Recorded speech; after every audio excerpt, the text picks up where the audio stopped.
বাঘা যতীনের স্মৃতি ফিরল ট্যাংরায়। ক্রিস্টোফার রোডে হেলে পড়ল বাড়ি, হেলে পড়ল সদ্য নির্মীয়মান বহুতল।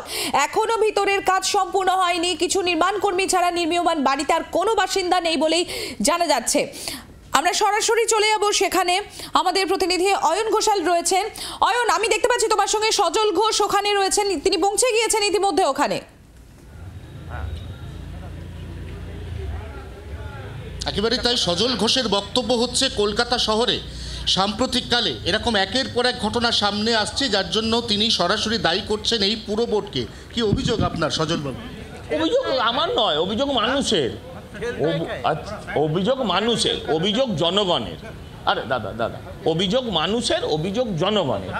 হ্যাঁ, যেভাবে শুধু বাড়ির ভিত্তি যদি কাটমানি হয় সে বাড়িতে হেলবেই। বাড়ির ভিত্তি কাউন্সিলর তো বলছেন যে হঠাৎ করে যদি কোনো বাড়ি ডাইরেক্টলি বাড়ির ল্যান্ডলর্ড প্রমোটারের সঙ্গে চুক্তি করে তৈরি করতে শুরু করেন, তাহলে পুরসভা ওরকমভাবে তৈরি করা যায় না, ওইরকমভাবে তৈরি করাটা যায় না, বললে তো হবে না। এখানে থানাকে বন্দোবস্ত করা হয়েছে, আরও অনেককে বন্দোবস্ত করা হয়েছে, তার জমিতে দাঁড়িয়ে তাকে বললে তার লজ্জা লাগবে, কিন্তু এটাই ঘটনা। এটাই ঘটনা। যারা ওই বাড়িতে ছিলেন তাদের বিরুদ্ধে পুলিশ অভিযোগ দায়ের বলেছে, এখানেও হবে। এটাই তো দুর্ভাগ্যজনক। এই লোকটা ধনে প্রাণে সারা হবে, এরা ব্যাংকের ইএমআই দিতে হবে, ব্যাংক ছাড়বে না, এরপর পুলিশও তাকে টানবে।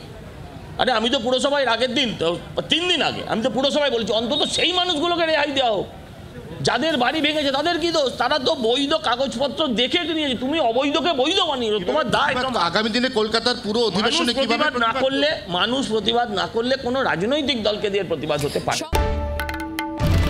বাংলার আওয়াজ, বাঙালির আবেগ, জি 24 ঘন্টা।